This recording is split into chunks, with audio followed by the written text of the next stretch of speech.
कभी सोचा है डर की सबसे भयानक शक्ल क्या होती है? कोई चेहरा, कोई साया? नहीं। कभी कभी वो सिर्फ एक आवाज होती है। एक ऐसी आवाज जिसे भैरवपुर गांव में आहट का नाम दिया गया। तो चलिए इस कहानी की परतों को खोलते हैं और जानते हैं कि कैसे एक मामूली सी आहट खौफ का सबसे बड़ा हथियार बन सकती है। तो सवाल ये उठता है कि क्या सिर्फ एक आवाज किसी को डरा सकती है? मतलब जो चीज दिखती नहीं वो भला कैसे खौफनाक हो सकती है? यही तो इस कहानी की जड़ है। कैसे एक साधारण सी आहट यानी कदमों की आवाज एक पूरे गांव के लिए दहशत का दूसरा नाम बन गई। ये बताता है कि अनजानापन देखे हुए खतरे से कहीं ज्यादा भयानक होता है।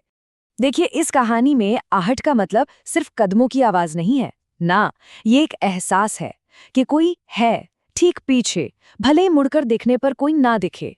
ये एक अनदेखा साया है।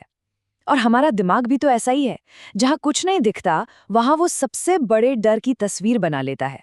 और यही अनदेखापन इस आहट को और भी ज्यादा खौफनाक बना देता है। तो चलिए कहानी की शुरुआत करते हैं। जगह है भैरवपुर नाम का एक गांव, और इस गांव के बाहर है एक पुरानी वीरान हवेली। किस्से कहानियों में कहा जाता है कि वहां बहुत अजीब आहटें सुनाई देती हैं। गांव वाले मानते हैं कि ये हवेली शापित है और उसके पास से गुजरने में भी डरते हैं। अब ऐसे डरावने माहौल में एंट्री होती है रीना की, एक ऐसी लड़की जो इन सब बातों को बस अंधविश्वास मानती है। और फिर लगती है दोस्तों से एक शर्त, अपनी बहादुरी साबित करने के लिए वो उस डरावनी हवेली में अकेले जाने का फैसला कर लेती है। तो रीना हवेली के अंदर है, अंधेरा, सिर्फ टॉर्च की रोशनी। और तभी उसकी नजर दीवार पर पड़ती है।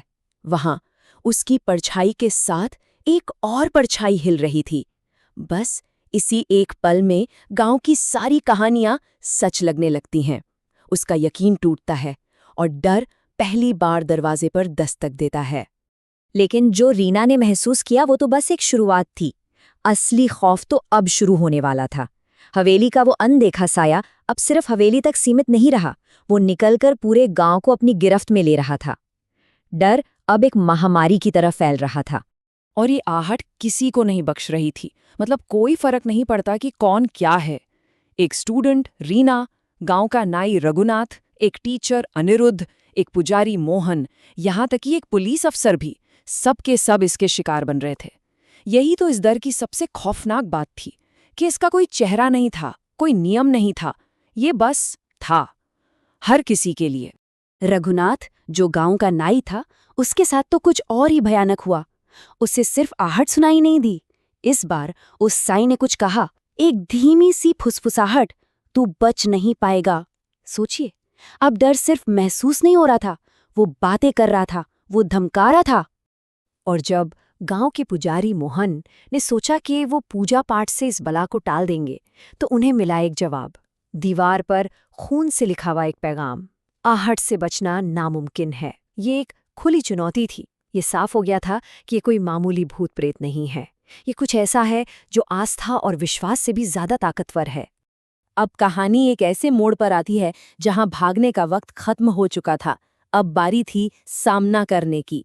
लगातार बढ़ते डर के बीच गांव के कुछ हिम्मत वाले लोगों ने तय किया कि वो इस अनदेखे दुश्मन की जड़ तक पहुंच कर ही रहेंगे। तो मामले की जांच करने आते हैं डीसीपी अरविंद, एक पुलिस ऑफिसर जो इन सब भूत प्रेत की बातों पर जाहिर है यकीन नहीं करते। लेकिन हवेली के अंदर जब वो बिल्कुल अकेले थे तो उनके कान में कोई फुसफुसाया, तू सच जानना चाहता है तो तहखाने में उतर। एक पुलिस वाले को मिला ये सुपरनैचुरल क्लू, उसे सच के बेहद करीब ले आया। तो अब एक टीम बनती है। रीना, जिसने सबसे पहले डर का सामना किया, टीचर अनिरुद्ध और डीसीपी अरविंद, तीनों मिलकर एक प्लान बनाते हैं। मिशन साफ था, आधी रात को हवेली के तहखाने में उतरना और इस आहट के पीछे का सच दुनिया के सामने लाना। और अब हम पहुंचते हैं कहानी के सबसे अहम हिस्से पर, तहखाना। वो जगह जहां भैरवपुर के सारे डरावने राज दफन थे। ये टीम अंधेरे में उतरती है, इस बात से अनजान कि उनका सामना एक ऐसे सच से होने वाला है जो उनके होश उड़ा देगा। तहखाने में उतरते ही उनकी नज़र दीवार पर पड़ती है। वहां खून से एक और चेतावनी लिखी थी, आहट मेरा श्राप है, जो सुनेगा उसका अंत होगा। तो अब ये बात साफ थी, ये कोई भूत नहीं, ये एक श्राप है, एक ऐसा श्राप जो सिर्फ सुनने भर से जान ले सकता है। और तभी एक धुंधला सा साया उनके सामने आता है और कहानी का सबसे बड़ा राज खुलता है। वो साया था ललिता का। वो बताती है कि 100 साल पहले ठीक उसी जगह पर उसके पति ने उसे जिंदा दफना दिया था। वो आहट असल में इतने सालों से कैद उसकी रूह की चीखें थी, उसके कदमों की आवाज थी। 100 साल, जरा सोचिए इस नंबर के बारे में। 100 साल, इतने सालों तक एक ही जगह पर अंधेरे में कैद रहना, इतना दर्द, इतना गुस्सा, ये किसी भी आत्मा को एक भयानक बदला लेने वाली शक्ति में बदल सकता है। और यही वजह थी कि ललिता का श्राप इतना ताकतवर था। तो अब सच सबके सामने था। गांव वालों ने मिलकर एक रास्ता निकालने की कोशिश की। एक पल के लिए तो उन्हें लगा भी कि उन्होंने इस मुसीबत से हमेशा के लिए छुटकारा पा लिया है, लेकिन कहानी का सबसे डरावना मोड़ तो अभी आना बाकी था। तो समाधान क्या निकला? हवेली को जला दिया गया, सबने मिलकर पूजा की, और हाँ, कुछ दिनों के लिए गांव में शांति भी छा गई। ऐसा लगा जैसे सब ठीक हो गया।